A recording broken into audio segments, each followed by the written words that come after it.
पंजाब में विधानसभा के चुनाव होने हैं, इसीलिए अरविंद केजरीवाल अपनी सियासी दुकान चमकाने में बिजी हैं। चुनाव पंजाब का है तो किसानों के बिना चुनाव की कोई बात कैसे करेगा।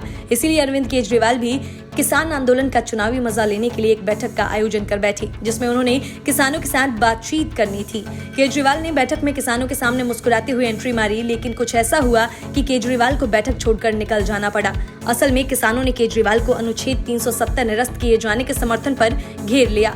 अरविंद केजरीवाल गोवा जाने से पहले पंजाब गए थे। दोनों ही राज्यों में अगले साल विधानसभा चुनाव होने हैं और केजरीवाल दोनों ही जगह अपनी जगह बनाने में जुटे हैं। अरविंद केजरीवाल ने पंजाब में किसानों के एक प्रतिनिधिमंडल के साथ बैठक की, लेकिन इस बैठक में जम्मू कश्मीर में अनुच्छेद 370 के प्रावधानों को निरस्त किए जाने के मोदी सरकार के फैसले का मुद्दा उठा।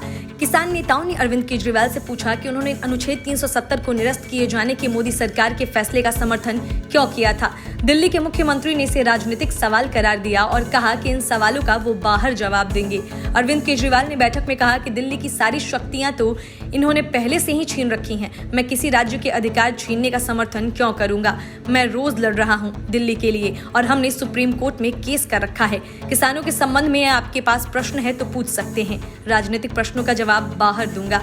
अगर मैं किसानों के हक में नहीं हूं तो देश का कोई नेता नहीं है। बड़ी से बड़ी कुर्बानी देने के लिए भी मैं तैयार हूं। हमारी सरकार ने 7 वर्षों में दिल्ली के लिए जितना किया है, मुझे नहीं लगता किसी अन्य सरकार ने किया होगा। Bureau report, news of India.